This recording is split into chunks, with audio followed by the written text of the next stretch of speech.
నమస్తే, welcome to cube TV. నేను మీ సరిత.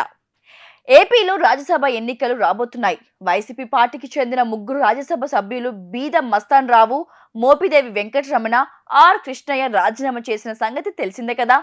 ఇందులో 2 స్థానాలకు 4 ఏళ్ల పదవి ఉంది. ఒక స్థానానికి మాత్రం 2 ఏళ్ల పదవి కాలం ఉంది. దీంతో ఈ 3 స్థానాలు భర్తీ చేసేందుకు కేంద్ర ఎన్నికల సంఘం నోటిఫికేషన్ ఇచ్చింది. దీంతో కూటమి నుంచి పదవులు ఆశిస్తున్న వారిలో ఆశలు చిగురిస్తున్నాయి. టీడీపీ, జనసేన, బీజేపీలో ఎవరు పదవులు ఎగరేసుకుపోతారో అని అందరూ ఎదురు చూస్తున్నారు. ఈ పదవులు పొందాలంటే 25 మంది ఎమ్మెల్యేల బలం ఉండాలి. కూటమికి ప్రస్తుతం 164 మంది ఎమ్మెల్యేల బలం ఉంది. కాబట్టి పదవులన్నీ కూటమి ఖాతాలోకి వెళ్లే ఛాన్స్ కూడా ఉంది. ఆర్ కృష్ణయ్య, బీద మస్తాన్ రావు పదవులకు ఇంకో 4 ఏళ్ల కాలం ఉంది. కానీ వెంకటరమణ పదవి మాత్రం ఇంకో 2 ఏళ్లు ఉండే అవకాశం ఉంది. వైసీపీ కేవలం 11 మంది ఎమ్మెల్యేలు మాత్రమే ఉన్నందుకు పోటీలో ఉండే అవకాశమే లేదు.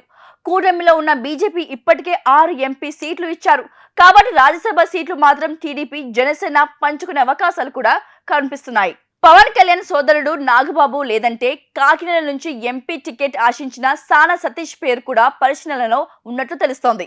ఇక టీడీపీ నుంచి చాలా మంది లిస్ట్ లో ఉన్నారు. అయితే రాజ్యసభకు ఖచ్చితంగా యువకులనే పంపాలనే ఉద్దేశంలో చంద్రబాబు ఉన్నట్లు తెలుస్తోంది.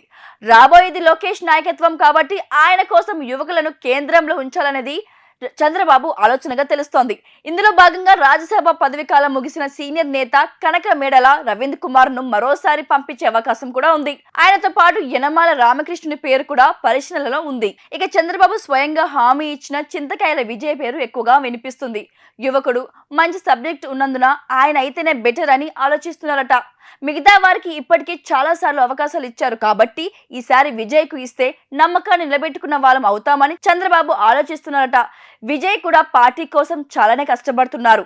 2 పదవులు టీడీపీ ఖాతాలోకి వెళ్తే ఒకరిని సీనియర్ లిస్టులో, మరొకరిని యువకుల లిస్టులో తీసుకోవాలని చంద్రబాబు ప్లాన్ చేస్తున్నారట. ఆ లెక్కన యువకుల కోటాలో విజయ్ కు పదవి ఖాయం అంటున్నారు.